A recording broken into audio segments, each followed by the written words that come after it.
comment Cristiano Ronaldo est devenu le premier footballeur milliardaire et pourquoi ça peut changer ta vie. Tu vas le savoir maintenant. CR7 fait partie du petit groupe des athlètes qui ont généré le milliard de dollars pendant l'exercice de leur carrière. Comme Tiger Woods ou encore Floyd Mayweather. 65% de ses revenus viennent du foot. Le reste vient du business, des sous-vêtements, des chaussures,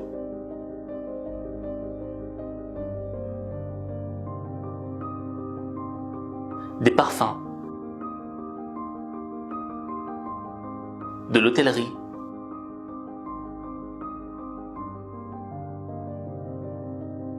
et d'un partenariat de plus de 100 millions de dollars avec Nike.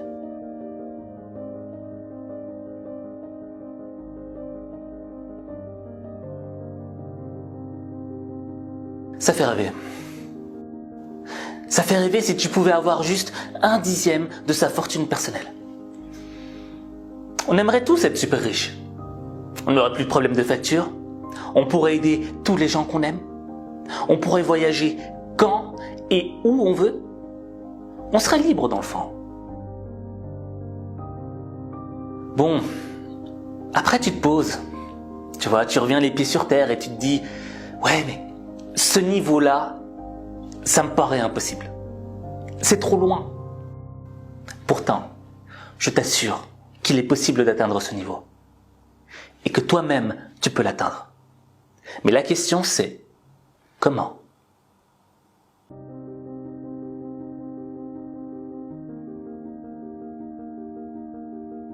Pour atteindre le même niveau financier que Cristiano Ronaldo, tu dis mais qu'est-ce que je dois faire ? Un diplôme, ça suffit pas. Est-ce que je dois braquer des banques, arnaquer des gens, vendre de la drogue ? Même si tu faisais tout ça, tu n'atteindrais pas le niveau de Cristiano Ronaldo. Pour atteindre son niveau, il faut avoir les pieds sur terre et la tête dans les étoiles. Avoir les pieds sur terre, c'est quoi ? C'est le travail, les efforts, les sacrifices, le concret, quoi. Et avoir la tête dans les étoiles, c'est regarder droit dans les yeux ses rêves et leur dire « J'arrive. J'arrive. »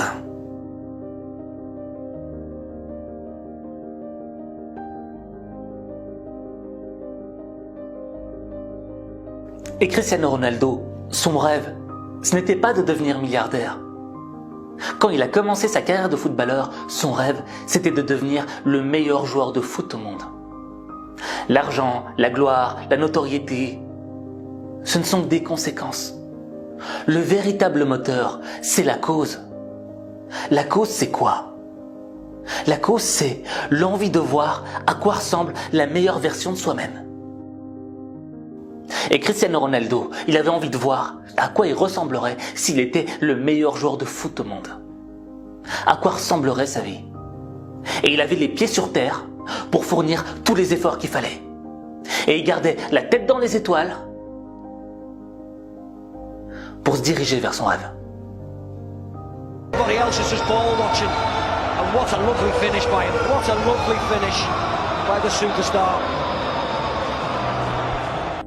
Le problème, c'est qu'on a trop tendance à confondre les conséquences avec les causes. La conséquence, c'est une chose sur laquelle tu agis, mais indirectement. Tandis que la cause, c'est une chose sur laquelle tu agis, mais directement. C'est toi qui décides d'avancer ou pas. Et Cristiano Ronaldo, il a décidé d'avancer sur la voie de la cause, sur la voie de l'excellence. Il a décidé d'être le meilleur. Et au fur et à mesure, progressivement, il est devenu tellement bon que parallèlement, sa valeur a augmenté. Et si aujourd'hui, il est devenu milliardaire, c'est pas parce qu'il voulait devenir milliardaire. C'est parce qu'il voulait devenir excellent. Il voulait faire partie de l'élite du football, de la légende.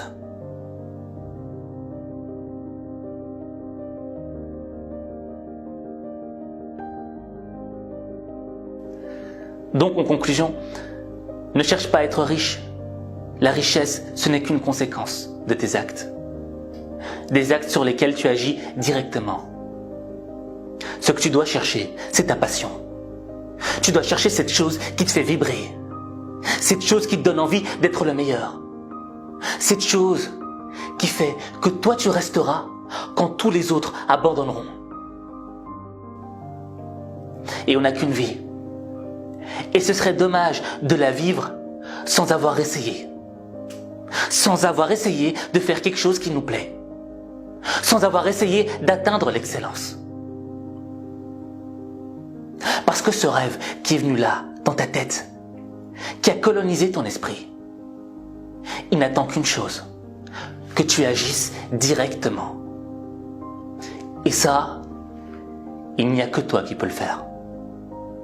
Il n'y a que toi.